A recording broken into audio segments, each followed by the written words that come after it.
Thank you, Chairman Smith. And I'm going to deviate a little bit from my written remarks, much to the chagrin of my staff, but I feel it needs to be addressed right from the very beginning. The simple fact is radicalized Islamists are running amok in Nigeria. They're terrorizing moderate Muslims. They're terrorizing Christians. And they are targeting Christians. That cannot be disputed. And while we see many people trying to emphasize the outside issues, lifestyle, who owns land, who is the herder, et cetera, they want to emphasize that those are the key drivers and that they're the key drivers of everything but religion. And I and many others, and I'm not just talking about those of us on this committee or Americans, I'm talking about religious leaders in Nigeria, believe religion is one of, if not the main driver of targeted violence right now. Ladies and gentlemen, patriot across America, buckle up, because what I'm about to break down is one of the most infuriating, heartbreaking, and eye-opening testimonies I've heard in a long time. I just watched a congressional hearing where a representative laid out, plain as day, what's happening in Nigeria. And let me tell you something. The mainstream media, the Biden administration, and half of Congress don't want you to know this. This isn't about land disputes. This isn't about herder conflicts. This isn't even about economics. This is about religious persecution. Plain, simple, and brutally real. Radical Islamist extremists are murdering Christians and moderate Muslims in Nigeria. And people in Washington are pretending it's not happening. We just heard from Bishop Anagbe. A week and a half ago, I talked to President Magaji. President Magaji is the president of my own he's the Nigerian president of my own faith sect, the Christian Reformed Church. We have 400,000, mostly from a Dutch background, 400,000 participants and members here in North America between the United States and Canada. We have 500,000 in Nigeria. We are essentially an African church that happens to be headquartered in Grand Rapids, Michigan. And I want to ask this question, because this seems to be sort of part of the central argument. Well, this isn't necessary. Well, certainly the Trump administration believed it was necessary the first go around. And I want to ask this question. Did things improve when the Biden administration removed the CPC? Thank you for your question, Representative Hyde. And just for the record, I'm seeing a number of heads shaking no in the right behind you. And these are people that may have a little better information than what the American media is, and they're all nodding their head right now. So go ahead. Thank you for your question, Representative Huizenga. As you mentioned, violence has increased over the last several years. It was unfortunate that the Biden administration chose to remove Nigeria as a CPC in 2021 and 2022 and 2023, and President Trump's bold action to redesignate them is a wake-up call to the Nigerian government. And as you mentioned, extremist religious ideology is, of course, a primary motivator of these attacks. The attackers themselves use religious language. They target churches. They target Christians on holidays. Yeah, and absolutely. It was Christmas Eve of 2023 when 200 people were murdered, killed in a church. Now, I want to ask this. So one question was, did things improve? I think the answer is no on that. Here's the question. Proportionally, do we see Christians killing Muslims in Christian areas of Nigeria the way that we are seeing radicalized Islamists killing Christians in Muslim areas of Nigeria? What I can tell you, Representative Huizenga, is that Christians are disproportionately targeted based on their population. Exactly. And by the way, for those that you can't pick up with the microphones, there's audible yeses behind you. Again, the people that are watching who are nodding their heads. Why? Because they have lived this. Their families have lived this. I went to school with kids from Nigeria.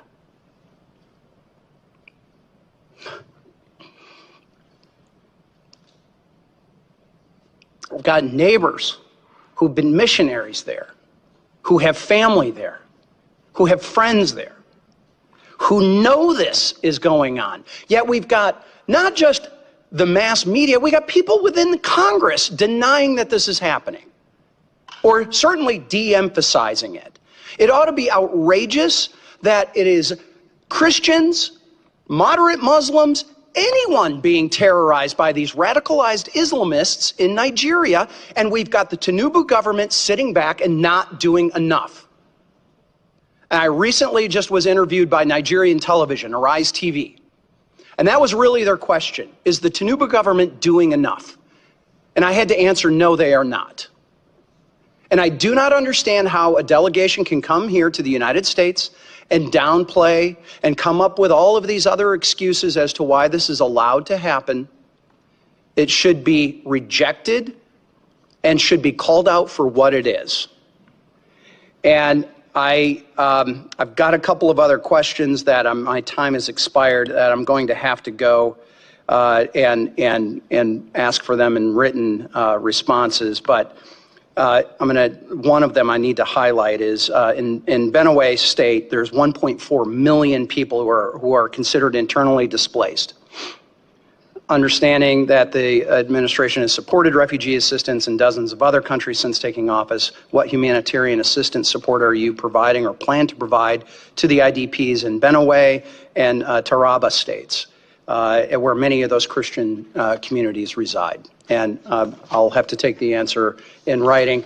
And Mr. Chairman, with your indulgence, just to show the breadth of this, I want to submit for the record remarks from the chairman of the Financial Services Committee, French Hill from Arkansas, who also serves on the House Permanent Select Committee on Intelligence, the Intel Committee.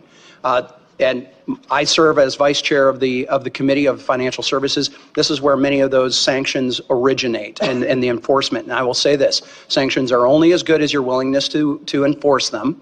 And as the chairman has pointed out, there are ways to get out of those sanctions.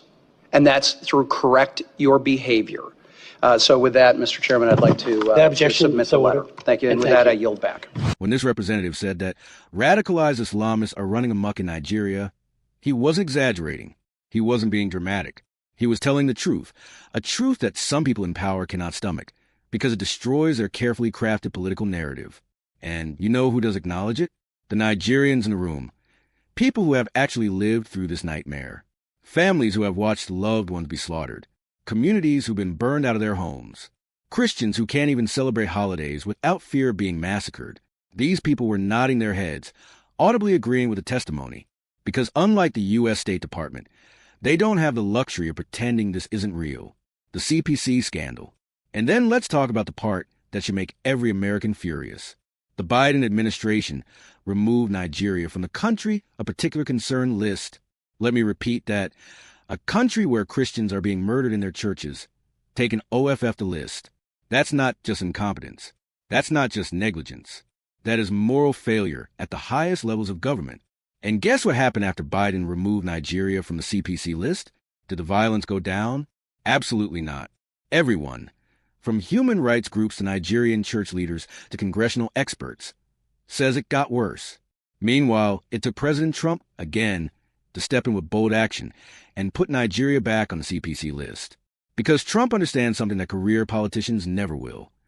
When you refuse to call evil by its name, evil spreads. A Christmas Eve massacre the media tried to ignore. Let's talk about one of the most horrific examples mentioned in the testimony. On Christmas Eve 2023, 200 Christians were slaughtered in a church. Where was the outrage? Where were the CNN special reports? Where was the White House statement? Nowhere, because acknowledging that Christians are being targeted by radical Islamist militants doesn't fit the approved narrative. The reality, violence is not equal on both sides. Here's a question the representative asked, one that many people are too afraid to answer. Are Christians killing Muslims in Christian areas the way radical Islamists are killing Christians in Muslim areas? The answer? No, not even close. And Nigerian witnesses confirmed it right there in the hearing. So why are certain members of Congress refusing to admit what's happening? Why are they minimizing it? Why are they acting like both sides are equally responsible? Because admitting the truth would force them to confront the fact that their foreign policy has failed, and their ideological blinders are costing human lives. The Tinubu government isn't doing enough. And yes, let's address the Nigerian government. President Tinubu has not done enough. Period. Nigerians know it.